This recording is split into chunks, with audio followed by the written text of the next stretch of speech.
Labas rytas birželio 3-ąją. Pasklaidykime šios dienos spaudą.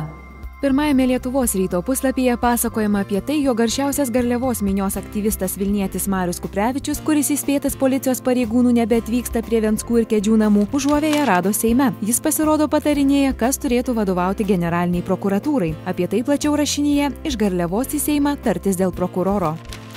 Kita Lietuvos ryto publikacija pavadinta Bedarbius vilioja į miškus. Dideliu net iki 10 000 litų per mėnesį atlygių už darbą griname ore lietuviai viliojami važiuoti į Suomiją uogauti ir grybauti. Tačiau dzūkai tikina, Lietuvoje uždirbantis ne ką mažiau.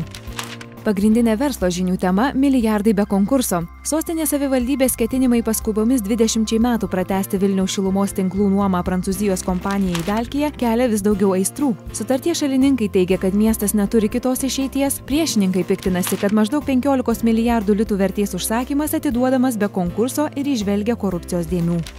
Ir dar verslo žiniuose rašoma, jog nusibodus gaudyti ant sienų piešiančius paauglius, Vilniaus miesto savivaldybės vadovai mėgina su jais tartis. Siūloma saviraiška užsiimti ant renovuojamų mokyklų ir darželių sienų, tačiau netrodo, kad bus sulaukta taikos. Plačiau apie tai straipsnyje pinigų neturi, todėl siūlo puošti darželius ir mokyklas. Respublika rašo, per ateinančius 10 metų Baltijos regioną su Europa jungs Europos tiltai ir transporto arterijos, be to išaugs ekonomika, sumažės nedarbas ir socialinė atskirtis. Tokį planą vakar Vilniuje patvirtino Baltijos jūros valstybių lyderiai, o jį įgyvendinti įsipareigojo Europos komisijos pirmininkas José Manuelis Barrosas. Tačiau numatyti būdus, kaip šią viziją pasiekti, laiko neužteko. Apie tai publikacijoje kuriama finansinė pasaka apie rojų.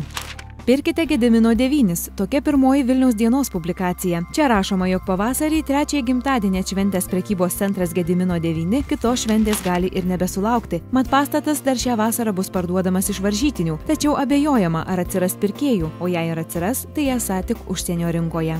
Šįryt atsisveikinu, gražios ir darbingos jums dienos.